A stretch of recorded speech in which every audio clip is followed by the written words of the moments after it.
all righty. Top of the morning to Yin's top of the morning. Got to recap a beautiful football night, man. Obviously not the way we liked it to end per se, but whenever we get black and gold football taking place, man, you know we got to talk about it. Arthur Moats, Mark Bergin, the WRAL Channel 5 producer in Raleigh, North Carolina. Not the final result that we wanted last night, but how we doing, man? Coming off of the second preseason game from the black and the gold, man. Arthur, there's a deeper level conversation I want to have today, and it has nothing to do with what happened on the field at Acrisure Stadium Saturday night. Why aren't the starters playing, man? I do not understand this. To me, this is at least twofold. Mm-hmm. Number one, Cam Hayward's ongoing contract dispute. I think this is a facade for all of it. I'm sorry. I'm going to say it outright. That's what I think that this is. And then secondly, I know Aaron Rodgers has got 21 years of playing experience. He's 41. He's a 4-time MVP, a Super Bowl champion. He's never played with any of these teammates before. He hasn't played in Arthur Smith's system before. So unless Pittsburgh goes out in week 1 against the Jets of the regular season and smokes them, why are the starters not getting valuable reps in the second of 3 preseason games? Back in the day, it was game 3 of a 4-game preseason.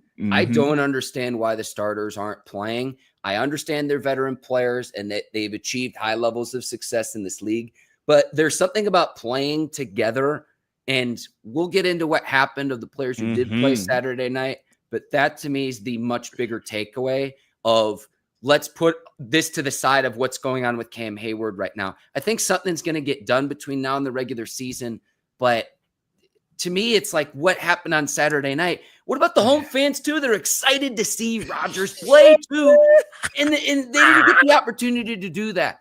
No one played. Listen, I love the way that you just start the show from the top rope, baby. Let's go. If you're going to do it, do it. All right. I like it, baby. Shout out to you. So let's unpack it. And while we about to get this thing going, in the comment section, hit the like button. Don't forget to subscribe. Either you know what time we are on.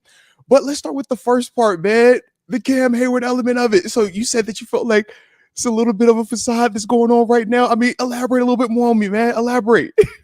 There's a reason why the Steelers drafted Keanu Benton and Derek Harmon, who had a sack in last night's game. DeMarvin Leal, Y.A. Black. Cam Hayward, I know he was an all-pro player a year ago. It's the last time we had the opportunity to see him on the field. But I was like, okay, all the starters will play. Cam Hayward probably won't. T.J. Watt didn't when he was doing his holding in 2021. Went on to win Defensive Player of the Year, league-wide. But with Cam Hayward, it's like, okay, so we're just supposed to look past the fact that I don't really need to see Cam Hayward out there. I get it. But then I look at DK and Rodgers and the rapport and live game experience. And to me, then you say, well, do the practices that they had with the Bucs, what was it, Thursday, are those more valuable than what you might see in the preseason? But unless you come out week 1 ready to roll, I'm talking about scoring 30 plus. As an offense. They did that 3 times a year ago out of a 17-game season. Short of doing that, I don't see how this is acceptable when you have the opportunity to get live game reps. I understand it's very vanilla. I understand it's not the same as the regular season, but if the Steelers are rusty or start out slow, first game, second game, third game, fourth game, it's like you had the opportunity to do this in the preseason, even if it were just for a few drives. Yeah, I get exactly what you're saying, because right now it feels as if they assume that the hay is in the barn. They know what they have, and it should just come out and hit the ground running. But if it doesn't, we're going to all look at them and say, were you guys preparing to fail? Because it looks like y'all aren't preparing right now. These dudes do need reps when you're talking about different cast of characters, right? Guys that, number one, haven't even played in the same style of systems, right? When we talk about West Coast style versus, certain things that we're trying to accomplish and things like that, it's just a lot of nuance, a lot of moving pieces. So, yeah, when we're talking about a game-like timing, is very different than joint practice timing, let alone individual, just Steelers on Steelers type practice. So I definitely agree with you there. I'm just torn, though, because this is my issue, right? I'm stuck between former player mindset, big picture as a coach mindset. And what I mean is this, right? Former player, I think of two parts. Number one, what makes me the better player? I need to get reps. I need to be out there hand to hand, right? Iron sharpening iron. Let's go. The more reps I get, the better I'm going to be. But then the other side is, man, do I want to be wasting my time in a game that doesn't count right now? And we know veterans how we view preseason. It's like, man, you do it, but we've even heard where we'll utilize preseason participation as a punishment to veteran players because it's like, yeah, we know you're capable of playing on, Sunday with the varsity, with the good guys, but because of whatever is going on or because of however the roster is set up right now, I want to see you out there, i.e. Deion Jones, last night for the Bucs. And it's like, man, I know who Deion Jones is. Why do I need to see him out here against, the third unit offense? But that's just how it was lining up, right? But to me, when I think of that preseason, I say it's pros and cons to that. Now, from a coach's standpoint, I'm saying, do I want to know what I have or do I want to make sure that everybody is healthy? And I think when we look at what happened a year ago, what did we learn? Russell Wilson going down with his calf injury clearly discombobulated the way that the Steelers wanted to run their offense. They wanted to do their rollout and everything, right? We've really seen it. Because so we can do a sled drill with the quarterback, but we can't have a quarterback play in the preseason. So Mark, but what I'm saying is this: the same way we even seen collegiately where there was an issue, right? Lack of payment, so we had the overcorrection with NIL. I look at this the same way. Man, you get your quarterback hurt because he did what? Push the sled in a conditioning test. So what do? You do the overreaction to it. Yeah. Man, I got an older quarterback. He's coming off the Achilles from 2 years ago. We don't even want to play around this game. Remember when he got stepped on in practice? It was almost a national emergency. Hey, everybody. He got stepped on. Is he okay? Is he all right? So I just think that they're super cautious about it because they do not want to come into this season and have Aaron Rodgers in any capacity be leaking oil. And I think that they're looking at Jalen Ramsey the same way. They're looking at TJ Watt the same way. And they're saying, if these are our main players, we know how an injury impacted us a year ago. How can we just make sure that that doesn't happen? Even if that means that first month, it could look a little rusty. It could look a little sluggish. And I think that that's the coach's side that they kind of have to weigh. But as fans, I'm over here like, hey, bro, I'm with you. What are we going to look like come September if these dudes haven't taken a single game snap together just yet? How does that back shoulder that we are so accustomed to seeing with Rodgers have, how does that even work right now with DK if we haven't seen that take place in stadium yet? On the offensive side of the ball, you have a new quarterback, a new running back, a new left tackle, and a new top receiver. Mm-hmm. And that's just supposed to week one on paper, boom, we're good to go. It's hard for me to buy that, Arthur. It's just hard for me to buy that. Mm-hmm. Defensively as well, it's like, okay, I'm not arguing Cam Hayward's contributions to the Steelers and everything. Go back and read some of the stories from a year ago when he made that extension with the Steelers. The mindset was coming off a groin injury in 2023, which forced him to miss games and limited his ability. Hey, this extension is going to allow Cam Hayward to play out the rest of the duration of his career with the Steelers. And now he says, well, now I want more money. So, okay, if he does another all-pro season, I get you, Cam Hayward. But what happens when that doesn't happen and you have a 2023 season? Again, it's not because of his ability, but because of injuries. He's 36. These are all things you have to account for. Absolutely, you have to account for this. This, to me, is the deeper level conversation than anything that happened on the field last night. But there were some things that I liked that I saw, but I just – So another thing too. This nuance. Let's stay here. Don't run from the state. I like what we Steelers are the Steelers then going to play their starters against Carolina's third and fourth stringers on Thursday night? Like I don't. What are you learning in that? Doing. Absolutely. Exactly. Yeah. But I think that was been my frustration even a year ago when they did start to reduce the preseason, and it became this thing of, okay, well, if we always have said universally that third preseason game is the one that matters the most. With this three preseason setup, you have to treat the second game like that. Otherwise, it's null and void. I mean, like you said, what are we going to gain from Aaron Rodgers and our starters going out there against the second and third team Carolina Panthers unit? Nothing. And then you have a whole week after that. So it's not even like we were worried about the injury part because you still got this whole week of just free time, so to speak, before you even have to prepare for that opener. So I'm with you. This would have been the game. if you were going to play them, that would have been it. I personally don't need it. I don't want to see him out there on Thursday. Why At risk this point, anything at this point? Yeah. Whether it's good or bad, what has transpired has transpired. I'm looking at it as, man, our starters need to be ready for week 1 now. Like, right, wrong, or indifferent. That's how I'm looking at it from a health standpoint. Yeah, that, and then you better be ready to roll against the Jets. And like, there's with the Steelers and Mike Tomlin, who've been largely successful. A lot of times he'll say Tomlinism, style points don't matter. They kind of do if you're going to do what you did. They kind of do if you do what you did. And, you know, he's been doing it for so long to where there's got to be some level of trust there. This is why I mentioned with the Cam Hayward stuff. It's like, okay, so then Cam Hayward holds in and gets a little bit more money, and then everyone gets paid, and the Steelers go 10-7, and then get smoked in the playoffs again. It's like, I've seen this before. And like, that's what all of this comes back to is like, are they positioning themselves best for the regular season? And again, on the offensive side of the ball, on paper, yeah, I like what Pittsburgh has more than what we saw a season ago. But you have a new quarterback, running back, wide receiver, and left tackle. All the most important positions on the offensive side of the ball. And they're not getting that continuity playing together before it actually counts. If you want to have an even league-wide conversation of like, okay, they'll expand to 18 games at some point, and then you take away another preseason game to say, should we just scrap the preseason and do it college style, where week 1 is week 1 or week 0 is week 0 if you want to start ahead of time. But I don't understand when I see, like, I look across the league too, Arthur, and I see if Patrick Mahomes can play in the preseason, that to me tells me everything I need to know. We are for sure on the same page. When I saw Patrick Mahomes, I said, hold on now, bro. If Mahomes is out there, what is our excuse? Like, we don't have that same type of cashing. We don't have that same type of proven production continuity, anything like that. But what I want to say was this, though.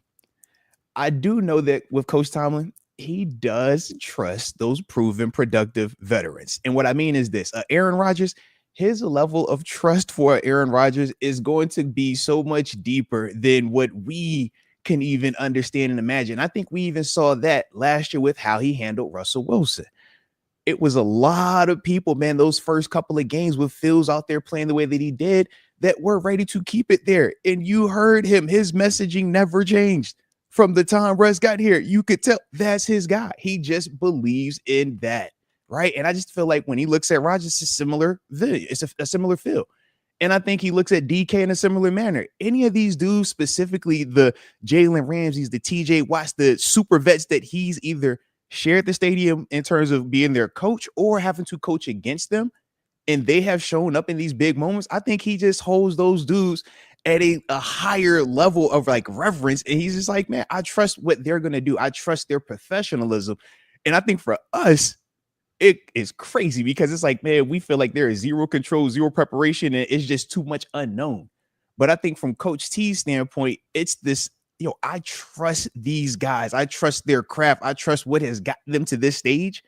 And I believe that, man, them being healthy is more important than them getting, 2 series in this preseason game, a series or 2 in the other preseason game. And to me, I just think that, like I said, when you have that level of trust, and obviously when you're watching as much tape as he is, and you intimately know these guys the way that he does, you can have that level of trust. We just don't have that information. So that's why for us, we're like, no, man, I want to see it. I need to see it to feel comfortable. But I think that some of that is, internally what Coach Tomlin is processing when we're watching how he's handling just the participation in the preseason with these veteran players.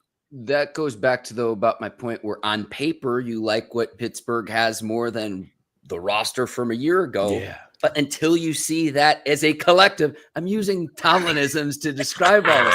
When you see that as a collective, what does that look like? We don't know. We do not know. And when I say we, it's not just you and I, Arthur. Steelers fans, the franchise, everybody. Yeah. We do not know the answer to that definitively because we haven't seen it. And it's like, so like, can you imagine another franchise saying we're going to have all the most important positions, all new players, and it's just supposed to work? I'm expressing my skepticism now And Get to it out on the where front end. I'm with you. the Get it out first few early. weeks of the season, if you start out slow, it's like, well, what's going on? It's like, well, week 1 of the regular season is actually week 2 of what should have been happening in the preseason. And it's getting out healthy. And look, the health is the biggest factor. I've said that about preseason. But again, it's what this team is as a collective of playing together. You know, you get practices, you get the joint practices, you get a training camp, all of that. I understand it, but I don't really understand not to play like the vast majority of your starters again. I don't really understand it. I really don't. Yeah, and to me, I even look at it a little bit more layered, right? And I say, okay, if we're gonna really hammer home from just the coach's perspective, the evaluation process, right? And we're saying, man, I want to know if my number 2 wide receiver can really stand up and be a number 2 wide receiver. Can I really get this information if DK is out there right now? Probably not. Let's let Roman be the guy. I'm fine with that once again. But when you start just compounding all of the different positions on top of that, now it's not just DK. Like you brought up, you also got Rodgers. It's not just Rodgers. Jalen Warren, he hasn't played with Rodgers just yet. He hasn't done that Sayamalu, just yet. Keanu Sayamalu hasn't done, Smith. you know what I mean? Like these are all the dudes. So it's like if it was just one singular guy, I'm with you. I'm like, yo, it's a different mentality. It's a different mentality. It's a different, thing that we're trying to get accomplished. But when there's so many of the key players, I'm just like, man, how do I even go through a proper evaluation? How do I even know what this guy is? Because the guy that's blocking for him isn't going to be out there, or this guy would have been a different weapon. So the flow would have felt different. This is where I don't like to do it, but it's kind of like when I say the whole faith thing, right? You just blindly trust an organization right now. That's what this is. You got to blindly trust that they know what they're doing in this process, but it's like, I don't like it. I want information. I want to know. You mentioned Roman Wilson again. I thought he's played well again. If Rudolph hits him in stride, I think that's a touchdown on the connection that they had. But hopefully that translates over to the regular season. I like what I've seen from him in 2 games. And it's like, okay, this is the dude that they got from Michigan. So that was a bright spot, I thought, last night. Yeah. But it's hard for me to get really excited about anything again, because the guys that are going to be your X factors, your key contributors, I'm trying to figure out okay, which of these players are actually going to be in that realm versus just, hey, they're getting tape, they're getting snaps, they're boosting their resumes by showing out in a preseason game, where it's like there's some guys that have lots of experience and there's some guys that are trying to make a name for themselves in this league. No, that's absolutely the case. And with that, though, I think that that's part of why it's preseason, right? It's that mix of evaluating what do I currently have in terms of the key players, but then also from a future standpoint. What are these younger dudes or some of the guys that Trey Sermon, for example, right? When we first signed him, nobody really looked at him as, man, is he going to have a role? What does the impact look like? But then you look at the preseason, it's like, okay, well, he's showing that, all right, maybe he is a little bit more of a short yardage tough guy, but he also gives you special teams value. Does that change how they might view a Kenneth Gainwell at the end of it? Those are the things that when I look at the preseason, I'm like, we have all of these different things, all this different nuance that is trying to get accomplished within these 3 games. But we also know that what is looming ahead. And I just think as we go and see it, every coach is going to handle that differently. Some dudes, they want to know what they're going to have in terms of week 1 understanding. And that's when you see a lot of teams play their starters, right? And that's usually we talk about the dress rehearsal game to just see it. Clearly, Pittsburgh, different mindset with that, right? They are not tripping on this dress rehearsal. They're like, man, I'll see it when it's time to see it. But that's just a different approach to it. Now, we're going to find out if it works or not. But those are some of the things that when we're just talking about that preseason, why it always feels weird. I want to win it, but I don't care if we don't win it. But when we're watching the game, we're still like, hey, they keep us score now. All right, you're going to use the timeout? So it's like, it's weird, but it's preseason. So I think that that's what we're all kind of experiencing right now. And I think that's why everybody is valid with these emotions, man. Yeah, things that will impact the regular season. I know Nick Herbig left the game with the hamstring injury. You've got TJ Watt healthy. Alex Highsmith's been dealing with this groin injury now for a few weeks? It's getting a So is it little. gonna be Watt and Hoyer potentially? I mean, I'd imagine that Highsmith Yeah. and Herbig should be ready to go by week 1, but that's something else Yeah. I'm looking at of like, okay, if Watt's on one end, you know what he brings to the table. But if I'm an Mhm. opposing team, it's like we're gonna go at Jack Sawyer and see if he can stop it. Yeah. That's And something we've that, seen that story before. yeah. There's that. You mentioned the special teams. Christian Kuntz leaving the game. Hopefully he's Mhm. okay. And I think about it not just from the punting game, but for how good Boswell was a year ago as an all-pro Mhm. kicker. Snap, place, kick, hold, all of that. Having continuity with that unit, I think, is important. Max Hey, Roman, but Max hold on, Roman. hold on. Before you just casually go over that, shout out to Logan Lee, man. Shout Oh out to yeah, oh Logan yeah, Lee. Hey, your yeah. value has went up, baby. Your value has went up. It's almost like in Come on, baseball man. when a guy can play every single position. The Yeah. versatility, yeah. Mm-hmm. Thank you for checking me there, Arthur. I need Yeah, that. yeah, yeah. I Hey, need look, that. special teams matter on occasion. All right. Yeah. Two plays I saw on tape that matter when you talk about players who could make the roster and special teams. Max Hurlman, I know a lot of people might focus on in the first half, he had a drop pass that would have been a touchdown.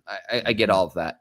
There were 2 plays. He had the fumble recovery on the punt, and then late in the game, Woodside throws an interception. It looks like it's about to go from a pick 6. Mm-hmm. Watch the level of hustle Yep. Hurlman has chasing down the defender who he tracks down the defender. The ball was coming out as the defender was going to the ground, but Hurlman's hustle helped give the Steelers an opportunity to get the ball back. Now, it went out of bounds. That didn't happen.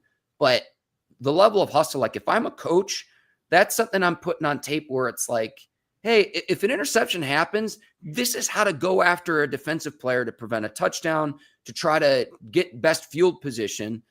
It didn't end up mattering, and the Bucs kicked the field goal to win the end of the game. There's like small things on tape where I'm like, if I'm a coach and it's like, what are you putting on tape as a player? Yeah, you have a drop pass as a receiver, but the special teams is the area of the game where a player like Max Schroman's going to, cut his teeth and make a 53-man roster somewhere, whether it's Pittsburgh or another team. Mm-hmm. No, Those are you're things I absolutely right. noticed last night. Yeah. And I also noticed that with Max, I'll say this. I'm always a fan of how guys respond to adversity. Anybody can do it when it's easy, when it's going right. When you look at him in the Jaguars game, he's catching passes, right? He's hitting backflips in the end zone. It's easy when everything is going right. But what happens when you have that mistake? What happens when you have that moment where everybody's looking and they're saying, oh man, you messed up? Are you the type that's going to put your head down and, mope around, woe is me? Or are you the guy that says next play? Look at that Max, man. That's next play. And you saw that impact. You saw how he was able to make plays. And then, like you said, the fumble recovery, that was big.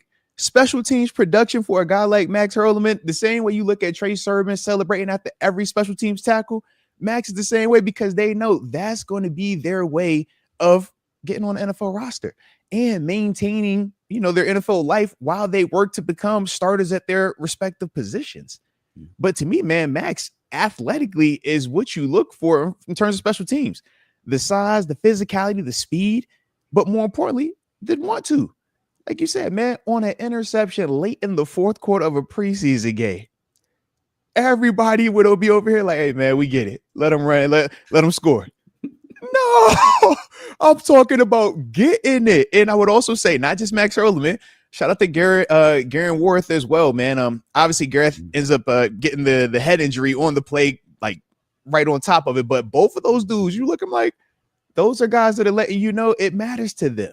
This isn't something that they're just doing out of the kindness of their heart. They're doing this because it matters. They want to be here. And I think that that's important. I think that when you're talking about the DNA of your team, you want to see that type of stuff. But Max is going to make a case for himself. I think guys like Max, I think Brandon Johnson's another guy. But I say in terms of just that wide receiver 5/ special team dude, those are the type of guys that you're looking at. And it's like, well, Max, you're giving production, special teams. Brandon Johnson, you're giving the production as a receiver. But both of those dudes, I think, are making a nice case for themselves. And I'm interested to see what they do on Thursday as well. Arthur, what's that like from the player standpoint when you're in the film room and a player doesn't hustle after the ball or doesn't give it their all when You know that they're able to. What's that like from the feedback you get from coaches? Well, there's levels to it. All right. If you are a guy, like you matter, you're one of the chosen few.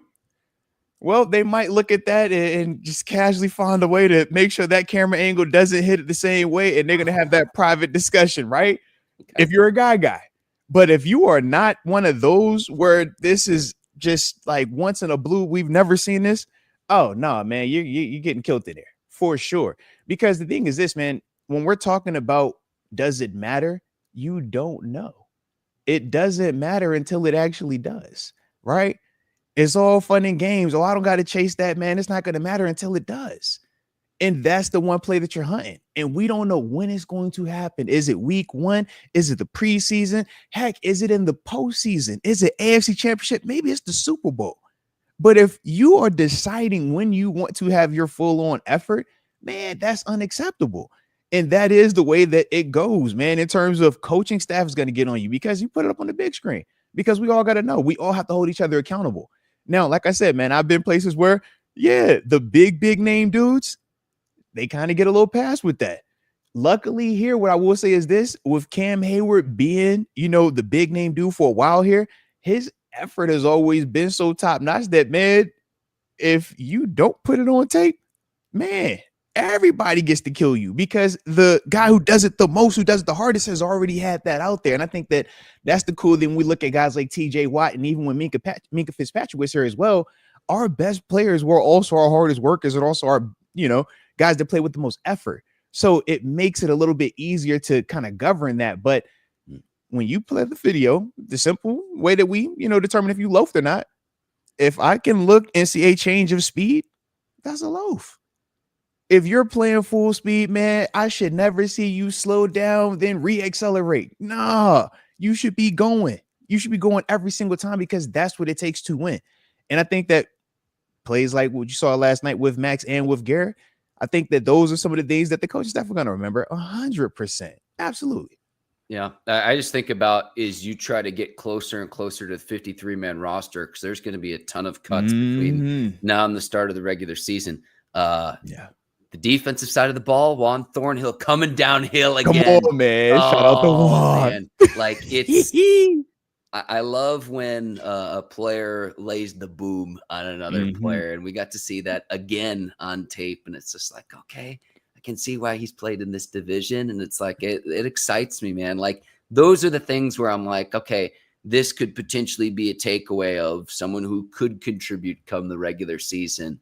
But we saw that early, and it's just like, oh, okay, 22. Like, I'm not gonna lie to you, Arthur. First preseason game, like, wait a second, who's number 22? Oh, that's Thornhill. Okay, he's new. He's new on the Steelers. Which one is 22 again? Yeah. But no, man, I got that now, though. I promise you. Yeah. Well, look, man, when you start making plays like he's done in these first 2 preseason games, where it's old school, vintage style, big hits, but clean hits. And we've seen them both in the past game, the hit he had on Brian Thomas last week, and then in the ranked game, the TFL just started off. I'm like, yeah, we like defense in the black and gold, man. So for sure, we're going to know his name, man. But the big thing is this, whether you're talking about Thornhill from Kansas City or Thornhill in Cleveland, he is capable. Potential is not the issue with him. It's availability. It's can he stay healthy? And if he can, we'll feel good about what he does, what he brings to the table. But the kind of Achilles heel on him has been his availability. So that's the part where I'm just, all right, 1 week at a time, baby. 1 week at a time. But I'm liking what I'm seeing from him a lot, though. I think that was a nice pickup that we made, on the back end of this thing. And yeah, he's really being productive for us so far in this preseason, man. Yeah. Derek Carman getting a sack as well. It was like, okay, I'm glad that happened because everyone in week 1 is like, where's Derek Carman? Where are the rookies? It's like, give it time. Talk about a bull rush. One-on-one, man-on-man, walking back the guard. Grown man strength right there. Too. Yeah. Hey, look real Cam Hayward-esque. It was like, oh, okay. I see the bull rush. I see the hand placement, low pad level hitting on the rise. And then understand, hey, man, your job isn't to just beat at the guard. It's to actually make the play. So come off of that, man, and go actually make the sack. It was beautiful, man. But that's why you drafted him.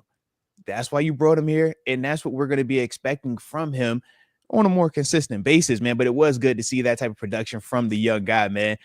I'm just hoping that, man, we'll be able to see him and Cam week 1 together. Like, that's what you want. Hang on. What do you mean hope? That's So what you do you want. think it'll work What you out? want. Like, I don't think Cam Hayward's going to miss any time in the regular season. I think they'll figure So- something out. But So I think if the Steelers don't address it from a money standpoint, I think Cam will sit a game. I think he will. I don't think he'll sit a season, but I think he'll sit a game. I think the same way we saw, I want to say it was Cam Chancellor, Marshawn Lynch out in Seattle, right? They set games early on in the seasons.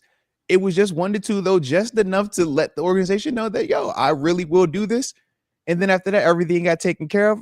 I could see it going like that, man, just because of how everything has been with them just doing the deal a year ago. Obviously, the age element of it, the new piece that you've already paid. Yeah, I can see the Steelers saying, I don't want to do this right now. But I do think that Cam will sit if they don't address it. so what's like the over under then? Would you say like a game and a half would be like Yeah, your over? I say game and a half. Yeah. Absolutely. Because I think the game would be such a loud statement for Cam because none of us think that he will actually sit, right? None of us. Not for It's a like, full yo, it's year. Cam. Not for Right, full, it's and I don't Cam. think it would make any sense to. It Because wouldn't. here's another thing, Arthur. Mhm. He's 36 now. That's what I say. If he sat the whole season, You're the whole season, 37. You're not 37. doing that. And the Steelers No. still have him under contract. Yeah, it's So not if they want to happening. keep him, they could. Yeah. So That's not happening. But Yeah. what happens is this: when you sit out that first game and the Steelers see what life is like without you, right? We've been talking about all these, man, we haven't seen the starters playing together, this and that, and all, et cetera, right? Well, what happens now when the key pieces that you thought you were going to have for the interior part of that defense in week 1? Oh, no, I ain't out there. Right? Hey, all of the hard stances of he's 36, all the hard stances of you don't do this, all the hard stances, honor the contract, right? All of that sounds well and good until you're watching Justin Fields, you're watching Breece Hall, you're watching all these dudes run up and down. Now we're sitting here like, hey, bro, why didn't we give Cam an extra 2 to 3 million? I think that that's where for Cam, he would get some of that leverage back. But right now, I still feel like it's kind of this stalemate of Steelers have a little bit more leverage because, yeah, none of these games matter right now. And time is still on their side. But if he sits that first game, yeah, I do think we would see a hard change because now we're physically experiencing his loss when it matters the most. And it's too much money involved, man. We're not about to just let a season just go because, we're hollering about a couple of, $2 to $5 million. Me personally, I don't see that.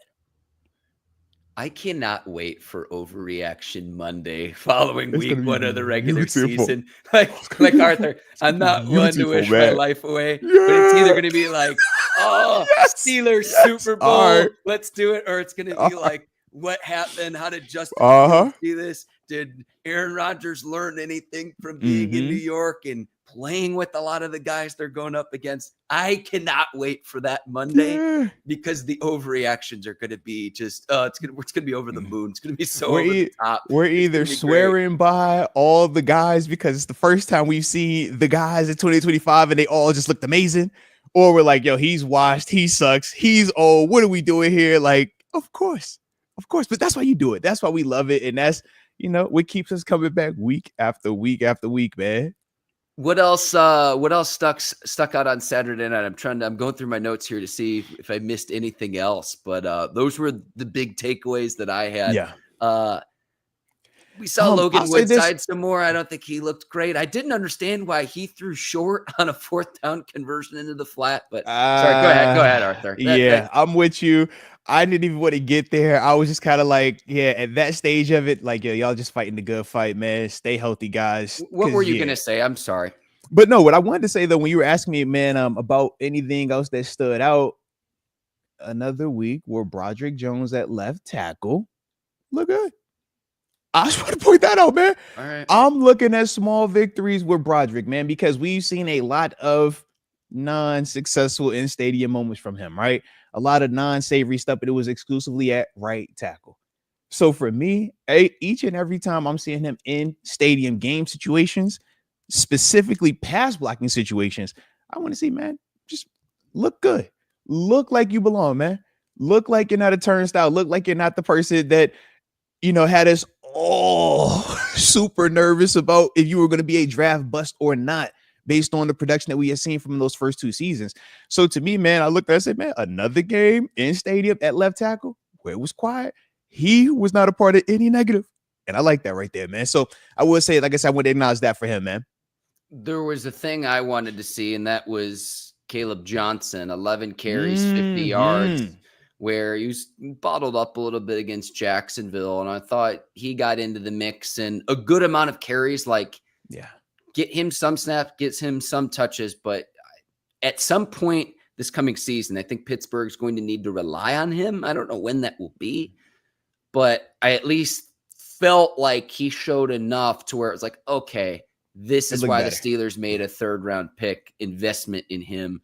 So I like what I saw from the rookie running back. And again, just he brings something different to the table than what you have with Jaylen Warren, what you have with Kenneth Gainwell. So I don't know early on, but at some point in the 2025 season, I think the Steelers are going to rely on Caleb Johnson. I thought you saw some flashes on Saturday. Yeah, I would agree with that, man. And like I say, he was one of those dudes that had my notes too, man, where you wanted to see improvement. You wanted to see him just look like it's a little bit more comfortable now, right? I thought Caleb and Jack Sawyer, second time in NFL stadiums, played a little bit smoother, played a little bit faster. And I thought the production from both of those dudes looked a little bit better. And hopefully, especially with Caleb, because like you said, we're going to need, honestly, with Jack, we might need him soon too, just because of the injuries that we're dealing with the outside linebacker. But I'm worried about that. I'm like, both of those young guys, realistically, week 1 could have some pretty significant roles or get significant snaps just due to availability of personnel. So their development is huge, man. And them continuing to take big steps forward is going to be huge. And I mean, we're going to see Caleb Johnson. I mean, we're going to see both of these dudes Thursday night. I want to continue to see him look better. And especially if he's out there and we know it's Carolina's 2nd unit or their 3rd unit, he needs to make it look like it's Caleb Johnson versus the Panthers' 2nd and 3rd unit. He should stand out. We should see more flashes from him. And I think that will even make us have more confidence going into the season also. Yeah, if I'm Pittsburgh, though, at this point, I wouldn't play anyone of big significance Thursday. Shortened week.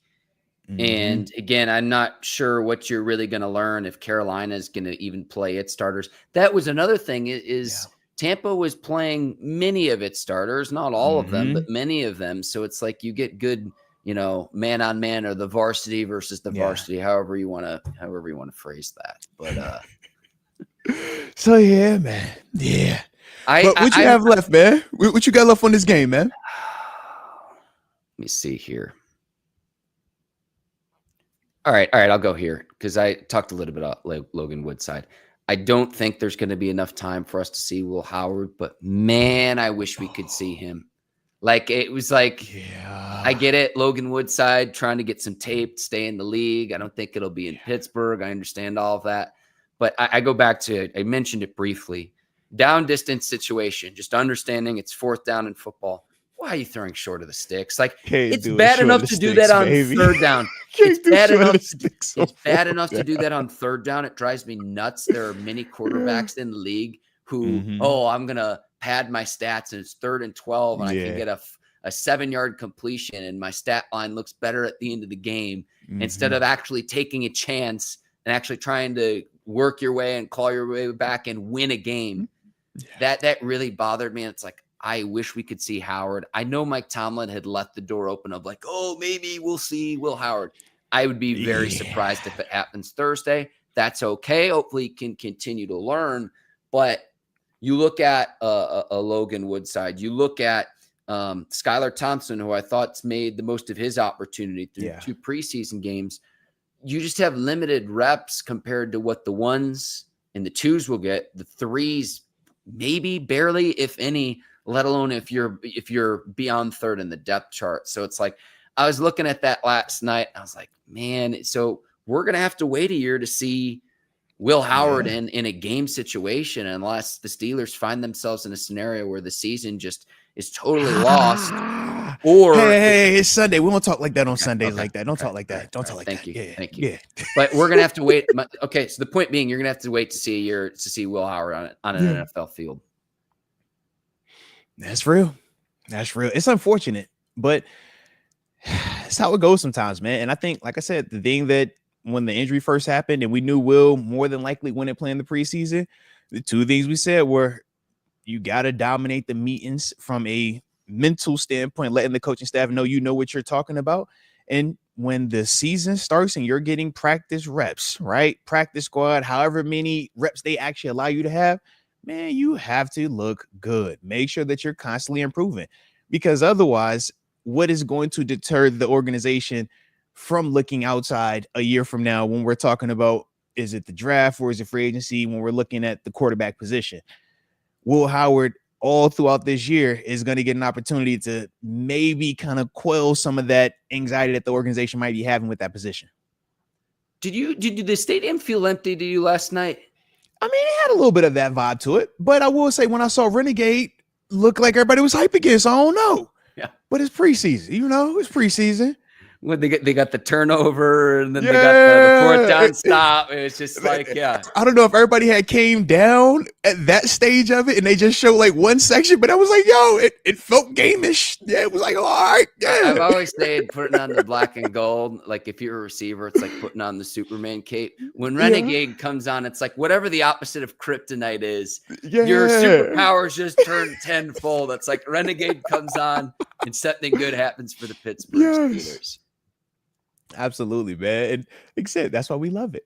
Renegade gives terrible tout. Oh, mama. Come on, man. It's perfect. Yeah.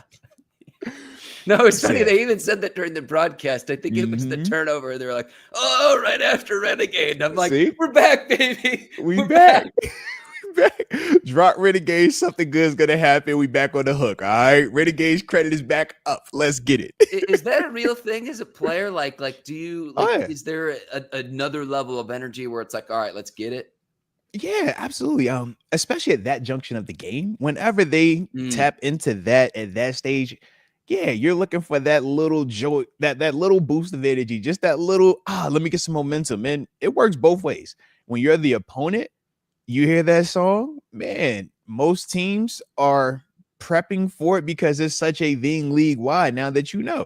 So you have already heard that song 100 times throughout the practice week. So when it hits in the stadium and you're the visiting team, you're locked in like, you know what, let's go. And you've seen teams, especially, in some of these big games, they get hyped because they like, yeah, we've been waiting for this moment because we've heard so much about it.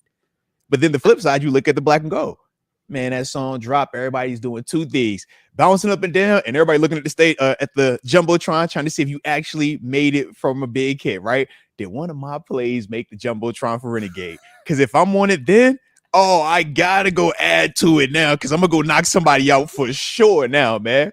But yeah, you definitely feel that, man. And I think, like I said, that's why such a beautiful connection with the fans and the players, because it resonates both sides. As a fan, you sit in that stadium, when that screen goes black, everybody, you can just, like you're waiting on this moment. Oh, stop. What's your towel? What's your name? Get your towel. Like, we love that. And even to the point where me and you could both agree. We could be in Buffalo Wild Wings. We could be at the gas station. We could be anywhere. Renegade comes on. We all looking like, all right, is it time? Who's going to do it first? All right. All right, I'll do it. Oh, mama. Like, that's why we love it, man. Do you ever talk smack with your teammates too of like, oh, you had a lesser highlight, make the highlight montage? For sure. Mine was the better play, but for whatever reason. Or if I'm up there multiple times and you're not, hey, boy, you better catch up, boy. Hey, I'm about to get a fourth clip on the vid, all right? It was one point in time where I had to, I was like, yo, better get you, all right, now. They just thought you better do something, get you up there now. Like, yeah, we are. And that's the game within the game, right? Because we all showman at the same time. We all want to be the face of it. So it's like, man, yeah, that gives us as defenders our chance to have a little bit of a, hey, here we go now. This is the highlight. And I think that's the beautiful part with it as well, man. The one I would want to see, and it was actually on a touchdown the Steelers gave up, but it always cracked me up when Vince Williams was doing the snowman in the end zone. With D-Hop in the end zone against the Texans. The Christmas game was over. Don't forget it, bro. Don't forget it, man. D-Hop was pissed. That was so funny, man. If it's just like, yo, bro, I just did it. Just like, yo, I love it, man. Put that in the Renegade montage. Yeah, I love it, man. I love it. I love it. What a time. What a time. You said something there, too. So it goes into the preparing for the Steelers. So you'll have Renegade on the soundtrack when you're in 1000%. practice. I don't know if I ever knew that.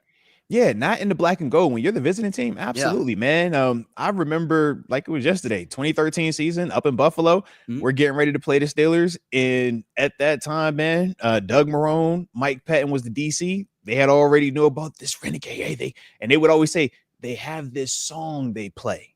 They never said they was like they got this song that they play. It's the song they play.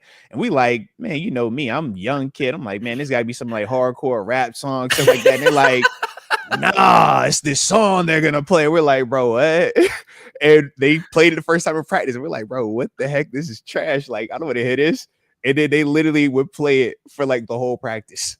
Because they were like, yeah, we want you to be so pissed. We want you to be so annoyed. We want you to get to the point that when you're in stadium and this song hits, it should have the reverse effect. Instead of it being like these guys get the momentum, these guys get this little bit of boost. Nah, we're going to get that. But the problem is this. You spend so much time focusing on that you kind of lose sight of all these other little things that take place in the game. Or for us, we were so hyped about the song being played that, we forgot to actually cover the punt that happened the next play. And you watch Antonio Brown later on that drive run one back on us. He ain't scored, but he put him in position to score, and that was how we losing the game. And it's like, there you going, man. But we were just so amped. Oh, it's ready to get song. Hey, after da-da-da-da. And it's like, oh yeah, we still gotta go execute though, bro. Like we still gotta go do that part. But yeah, that happens a lot, man. And like I said, I've been on the other side of it where in the black and gold, that song drops and the opposing team is trying to, oh yeah, this is our song. It sounds good until we go out there and smack up on you. Now it's like, nah, it was never yours. Yeah. But we know that's how it goes though, man. And on occasion, we have seen where opposing teams have had some success when it plays. And for them, they'll try to look at it and justify it as, this is why it worked. But we know, man, Renegade is black and gold day, man. I think that is one of the cool, unique traditions that the Steelers actually do have at this level, because at the NFL level, I think that's the disconnect collegiately versus NFL. You lose some of those traditions. You lose some of that. This is what we have done forever. And some of that is because of how much money is involved with it, the business element. But it is cool that we still have that type of tradition that really feels collegiately, it feels high school. It's like, that's our fight song. Like, that's what it feels like. Yeah, when you've been to the stadium and it comes on, it's incredible. Nothing like it, baby. Nothing like Renegade. Have you heard of a song from a band called Styx where they play this song? I swear, bro. I swear. They was just like, they got this song they're going to play and everybody gets hype up like, is it Future? And we talking some Hov? Like, what we got? We talking about the drops away? Like, I mean? Black and Yellow with Wiz. Yeah. You know what I mean? I'm like, what you about to drop? And it's like, no. It's like, what is this, man? But then you go from laughing at it, hating it, to loving it, embracing it, and it becoming one of your rally cries, so to speak, man. So I think that's the beauty of life too, and why we say, man, what Coach Thomas say never, right? Because there was a time where I was thinking, I never like that song, man. I laugh every time somebody even thinks this a hype song, and now I'll be over here like, hey, play Renegade, bro. Drop Renegade on one time. Yeah, see, Renegade didn't sit out the preseason, Arthur. That's what this all comes back to. You're absolutely right. Comes back to Renegade is ready. Renegade is ready to roll. Yeah. Renegade doesn't need rest in the preseason. Shout out to Renegade. Oh man, what do you want to see on Thursday night? I mean, there's guys trying to make the roster. What do you want to see Thursday against Carolina? Yeah, for me, man, my big takeaways are this: health, number one, from our key players. Anybody that we are deeming as a top 22 starter offense or defense, I do not want any of those guys getting hurt. Health is going to be most important part. Then from there, man, I want to see on offense, Roman Wilson continue to play fast, continue to look confident, continue to look decisive, hands catching that football. I want to see Caleb Johnson looking more decisive, running downhill and not looking like Bambi feet, right? I don't want to see the Bambi legs where, oh man, he gets tapped and it's fault. No. Contact balance. That's what you showed at Iowa, contact balance. I don't need to see it for a long time, but I just want to continue to see contact balance, man. You not going down off of the first defender and always falling forward. And then after that, I need some more Jack Sawyer, man. Jack Sawyer flashed even more as a pass rusher. This second one, I want to see him continue to develop his rush plan, though. I think this week he focused more on getting off the ball and actually trying to turn the corner on guys. But now I want to see, man, all right, what's your next evolution? You know how to rush the passer. You showed that Ohio State. continue to show that repertoire, continue to show mentally that you're thinking this thing through beforehand and not just getting out there and just running with like a chicken with his head cut off, because that doesn't work at this level. You have to have skill. You have to have some type of plan when you're going out there. But those would be my initial, what I'm specifically looking for off the top, man. What about you though? Yeah, the technique with Sawyer, I think, is what you're looking at there. We talked about the concerns we had about the Steelers' depth at edge rusher with injuries to Highsmith. Again, we'll see how severe the hamstring injury is with Nick Herbig. You mentioned Roman Wilson. We haven't seen Calvin Austin III either. And if it weren't for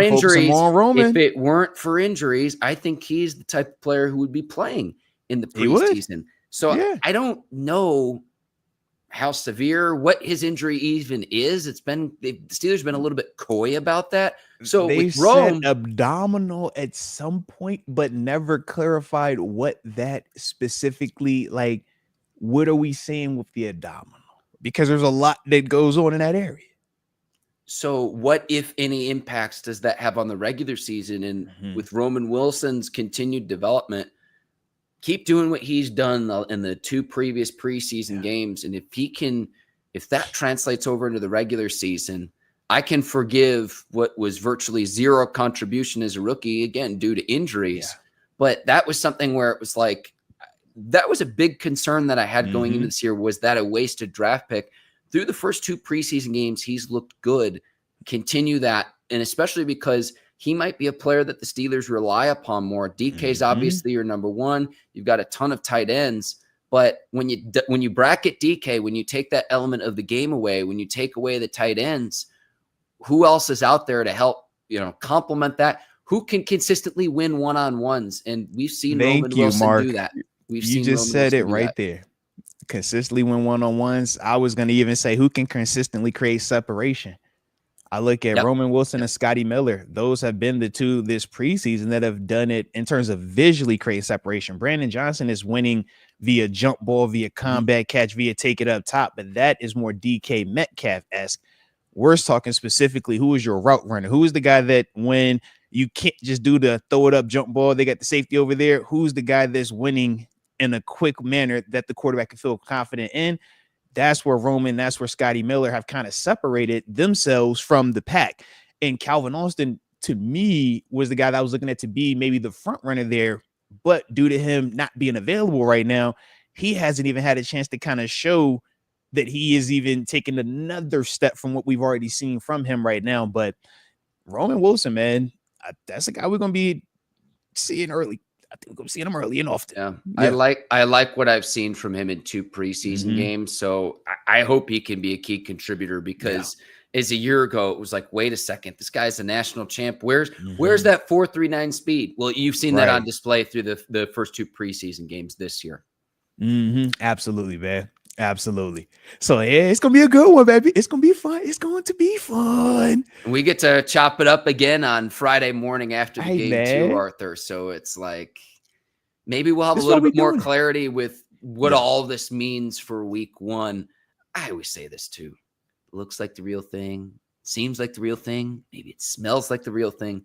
It's like a war reenactment. It's not quite the real thing compared to week 1 of the regular season. So we're just excited football's on, man. I'm finally at a point where I'm ready for the college season to get rolling. I'm ready for the NFL season to get rolling. We're into the part of the summer where it's just kind of lingering on and on and on and on. It's like the fall can, I'm ready for the fall, Arthur. I really am. I just love being able to have football just on. Like, even if you're not even focused on this particular game, it's just like, it was just on. Yeah. Like, that has been so refreshing. Yes. Friday, Saturday, Sunday, just football. It's just on. Starts on and on. That's it. And I don't want to read one more story about Aaron Rodgers and his helmet. I want to see what he actually does on Put the field. helmet on, man. Put the helmet on. Show up in the game. Let me see what that. Yeah, I'm with you, man. God, dog. Put Aaron Rodgers in a headline, and it's just like, holy smokes, they killing us with the helmet storyline, man. I'm not stage of the summer. wish my life away, but that's the point. Yeah, that's the point of the summer. Mark, we're at that stage. Arthur. It's just like, oh man, like I say if I see another story about the spaceship helmet and how he's had to, I'm like, bro, I do not care about this helmet. All right. Nobody cares. If nobody proved that, Antonio Brown proved that with the Raiders situation in his helmet. All right. We're past that. Nobody cares. Switch the helmet out. It is what it is, man.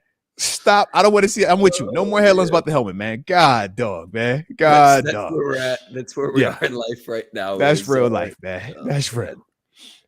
Arthur, so shoot, man. This is always so much fun. I'm looking forward to Friday too. It's absolutely, man. The big thing is the health. I mean, honestly, that can't be talked about nearly enough. Where it's like you got to be going into week 1 ready to roll, and there are just too many star veteran players on this team not to have at least some level of success this year.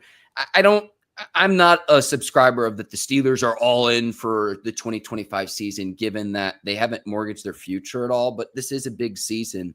And I get that if you were to say, well, 5 years ago, if they had this squad, that they would be better positioned. But you have a lot of players that have played at an extremely high level in this league. And to see all that come together, like, that's really where all of this frustration stems from, of like not getting to see the starters play, because I see this on paper and I'm just like, I want to see this all come together for the Pittsburgh Steelers, because on paper you like what they have, but the game's not played on paper. And so we'll get another crack at it. And I am curious to see with not just the cuts that the Steelers will make to get down to 53, but are there other cuts to where the Steelers could add a player or two to help improve their roster as well? So keep an eye on that here in the coming days and in the coming weeks. Absolutely. Absolutely. Well, shoot, before we do get up out of here officially, and y'all make sure I hit that like button and subscribe. I know it's Sunday, but y'all vibing and we are here having a blast as well. But before we go, I did see in the comment section, all right, shout out to my man Philip Hopkins. He brought it up. So he says, man, talking about this punting competition. Okay. How you feeling about that right now, though, man? Obviously, Cam Johnston back from his injury, man. We know that's a little bit more of the money side, but Corliss Waitman, man, another week. Looking good out here. What you feeling with that punting situation, man? Nice little battle going on right now, man. I liked what Waitman did a year ago. And I go not just to the punting, but the place holding and the importance of the field goal game with Bozzie. I understand all of that. You know this about me, Arthur. Follow the money. I think it'll be Cam Johnston. I do. AKA Bill Burr. AKA Bill Burr's doppelganger. I think there's a reason why he was considered the favorite a year ago. And if he's healthy again, I would imagine that he's going to win this competition. We'll see, though. I will say this. I think they're both NFL punters. And if you do get rid of Waitman, or you do get rid of, they're both going to be on NFL rosters this year. Yeah. So ultimately, I think it's a win-win. But follow the money here. That's how I see that. There it is. There it is. Well, Mark, appreciate you again. Always a blast, man. And look forward to doing this later this week, man, after that Panthers game, baby. All right? Arthur, amen. And hey, if I could get one plug in here too, over at WRAL, a lot of great preseason coverage. We have a coach in our backyard in Chapel Hill by the name of Bill Belichick, who's going to be his collegiate coaching debut. So check out some of my work there. You can find that on my Instagram page. I have a lot of football preview content for the Triangle teams, NC State, Duke, and UNC. So a lot of coverage there too. And then obviously here on the Arthur Moats Experience, the one and only. Always so much fun. And Arthur, I cannot wait for Thursday night's game and then to chop it up with you again on Friday. Heck yeah, man. Heck yeah. Appreciate you again. And like I said, man, y'all already know what he said. So hit the like button, subscribe. And until next time, baby. Peace.